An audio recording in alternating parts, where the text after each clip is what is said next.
ایک سوال یہ تھا کہ سوشل میڈیا پہ جو ہے ایک مفتی صاحب کے حوالے سے بات چل رہی ہے کہ انہوں نے بتایا کہ گرامر کی غلطی ہے قرآن شریف میں، یا توہین کے حوالے سے بات چل رہی ہے ان کے، تو اس پہ آپ کی کیا رائے ہے؟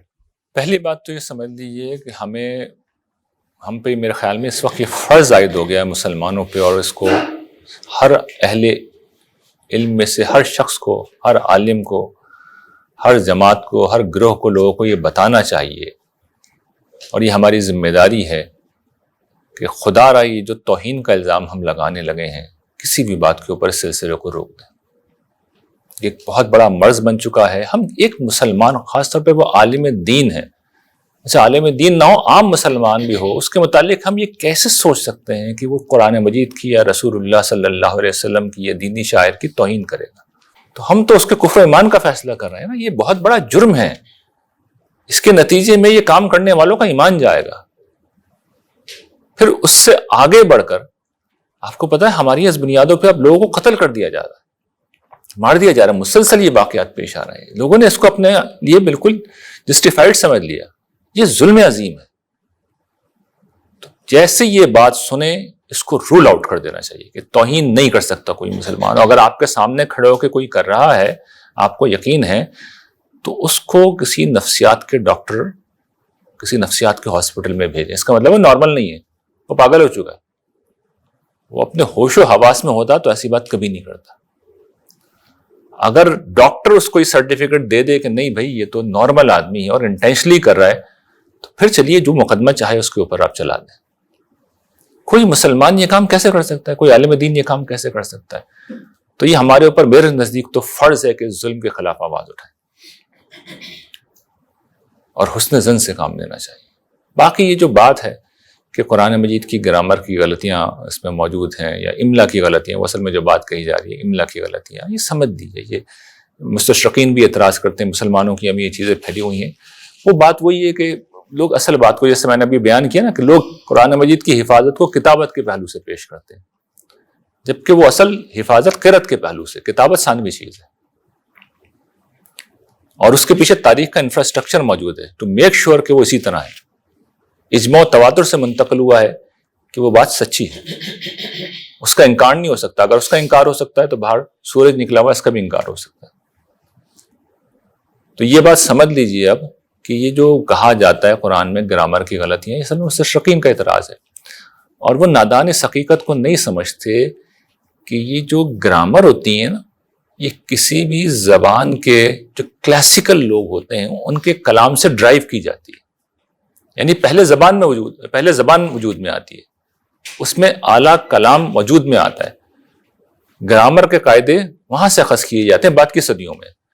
تو اگر آپ کو گرامر کی کسی کتاب میں لگے کہ بھئی ایک میرے سامنے کلاسیکل بک ہے، قرآن یاد رکھیے گا کلاسیکل بک ہے، یہ وہ کلاسیکل بک ہے جس نے عرب کے خطبہ اور شعرا کا منہ بند کر دیا تھا، جس کے بعد لبید نے کہا تھا کہ اب قرآن کے بعد میں کیا شاعری کروں۔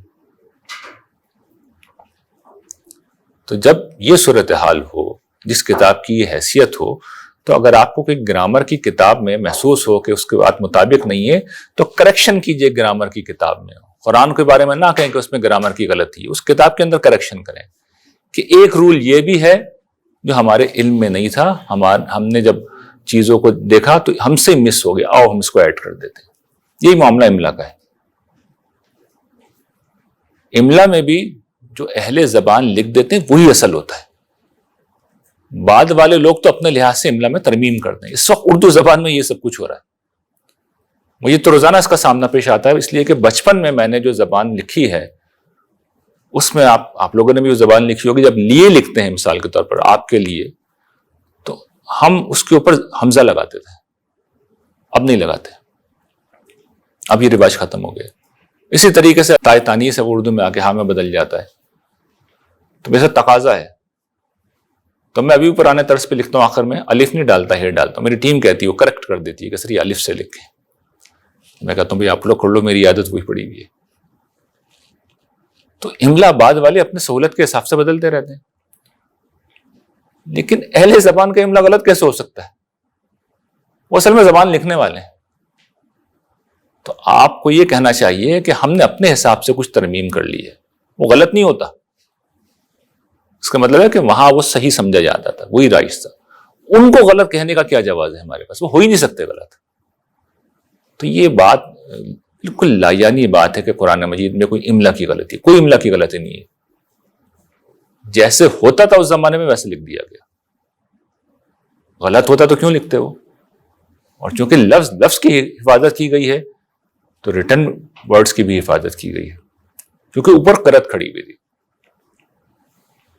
تو اس میں اگر کوئی اختلاف چھوٹا موٹا ہے تو اس میں کوئی مسئلہ نہیں، لیکن وہ غلط نہیں ہوتا۔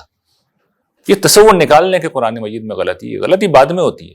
بعض والوں کو کریکشن کرنا چاہیے یا بتانا چاہیے کہ اصل املا تو وہ ہے، ہم نے اپنی سہولت سے ذرا ہمیں پڑھنے میں مشکل ہو رہی ہے تو اس لیے ہم نے کہا کہ اس کو ذرا ٹھیک کر لیں۔ یعنی یہ دیکھیں نا، یہ تقاضا والی جو چیز ہے، تو ہم جو اہل زبان ہیں ہم تو تقاضے کو صحیح بولتے ہیں، ایک نیا آدمی پڑھے گا تو بولے گا یہ آخر میں ہے لگا ہوا ہے، ہے کی آواز تو آ نہیں رہی، الف کی آواز آ رہی ہے تو الف کر دیتے ہیں اسے۔ دیکھیں وہ یہاں سے سوچ رہا ہے، اس نے اپنی سہولت سے اس کو بدلا ہے۔ تو بھائی بعد والوں نے اپنی سہولت سے کوئی چیز کی ہے، اس سے اصل چیز غلط کیسے ہو گئی؟ قرآن میں نہ گرامر کی غلطی ہے نہ املا کی غلطی۔